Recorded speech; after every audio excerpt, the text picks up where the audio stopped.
এরে নবীর উম্মতের দল, দিল্লি শাহী জামে মসজিদের মধ্যে খতিব হলেন শাহ ওলিউল্লাহ মুহাদ্দিসে দেহলভী রহমাতুল্লাহ আলাইহি। জুমার নামাজের খুতবায় যখন দাঁড়ায়, রুমাল দিয়া চেহারাটা ঢাকিয়া দাঁড়ায়। একজন দাঁড়ায় বলে, হযরত আপনি চেহারা ঢাকিয়া খুতবা পড়েন, কারণটা কি? আল্লাহর ওলি বলে, বাবা আগামী জুমায় তুমি জবাব নিতে আসবা। আগামী জুমায় যখন আসলো, বলে আমার কাছে দাঁড়াও। আল্লাহর ওলি শাহ ওলিউল্লাহ মুহাদ্দিস তার রুমালটা ওই প্রশ্নকারীর মাথায় দিলেন। প্রশ্নকারী একটা চিৎকার দিয়া বেহুশ হয়ে জমিনে পড়ে গেল। হুশে আসার পরে বলে, বাবা রুমালটা মাথায় দেওয়ার কারণে তুমি চিৎকার দিলা কেন? ওই লোকটা বলে, আল্লাহর কসম, আপনার রুমাল আমার মাথায় দেওয়ার পর দিল্লির বিশাল শহরে তাকায় দেখলাম লক্ষ লক্ষ মানুষের মধ্যে কোনো মানুষ নাই।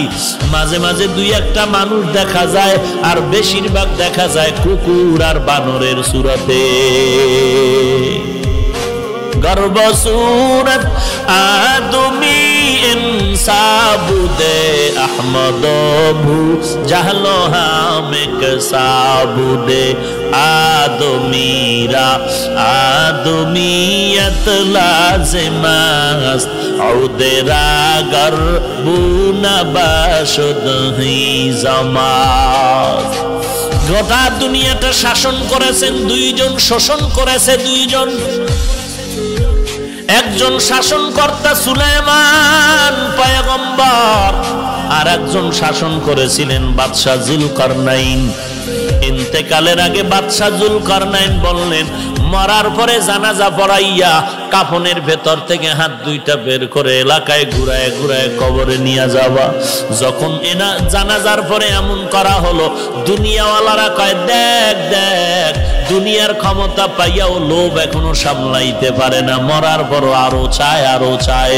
ইমানওয়ালা কয়, না রে বেয়াকুফ, না না, বাদশাহ জুলকারনাইন গোটা মানুষের সবক দিয়া গেল। আমি দুনিয়ার পুরা ক্ষমতা পাইয়াও আজ খালি হাতে কবরে যাইতেছি। এরে নবীর উম্মতের দল, কিসের মাস্তানি আর কিসের বাহাদুরি করো?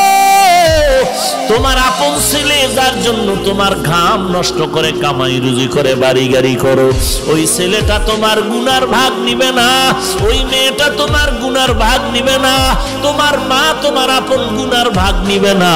দুনিয়াতে যদি মামলায় পড়ে যাও, বিপদে পড়লে দেখছুনি মা বাবায় বলে, এই সন্তান আমি চাই না। একটু বিপদে পড়লে মা সন্তানেরে ভুলিয়া যায়, আবার সন্তান মা বাবারে ভুলিয়া যায়, স্বার্থের বড়ি টানে বড়িয়া। অতএব তুমি কার পিছনে দৌড়াও, সব বাদ দিয়া তুমি আমার মাওলার সাথে যোগাযোগ লাগায় দাও। আল্লাহকে ডাক দিয়া বলো, হে মালিক, দুনিয়াতে এই 70 বছর 60 বছর 40 বছর হায়াতে আমার প্রত্যেকটা সেকেন্ড আমি আমার দুনিয়ার লাইনে ব্যয় করলাম, বন্ধুর লাইনে ব্যয় করলাম, আমার খেলার মাঠের বন্ধুর পিছনে আড্ডা দিয়া সময় নষ্ট করলাম, লেখাপড়ার মাঠে আমার ছাত্র ভাই বোনের পেছনে সময় দিলাম, কর্মজীবনে আবার আমি টাকার পেছনে সময় দিলাম।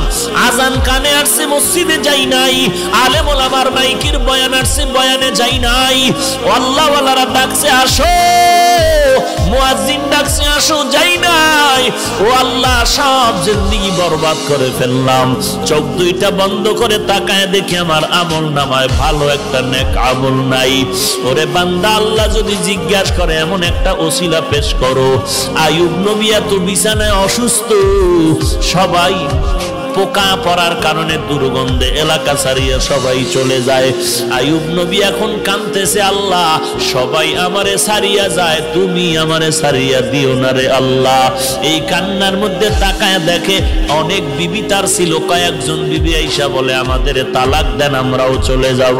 আইয়ুব নবী কান্না করে বলে, বিবিরা যাও যাও, আমার জন্য আমার আল্লাহ হলেন যথেষ্ট।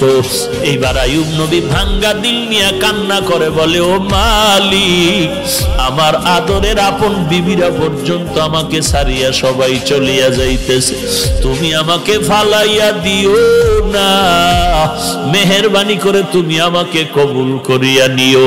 হঠাৎ আইয়ুব নবী তাকায় দেখে পায়ের কিনারায় একমাত্র বিবি রহমা বয়া বয়া কান্না করে। আইয়ুব নবী ইশারা করে বলে, বিবি সবাই গেল, তুমি কেন যাও না? ইউসুফ নবীর কন্যা রহিমা, কিন্তু আসল নাম রহমা, তুমি যাও। বলে না না, আমাকে যেতে বলবেন না পয়গম্বর। কারণটা কি? বলে আমি আপনার খেদমতে আমার জীবনটা কাটায় দিতে চাই। কারণ কি?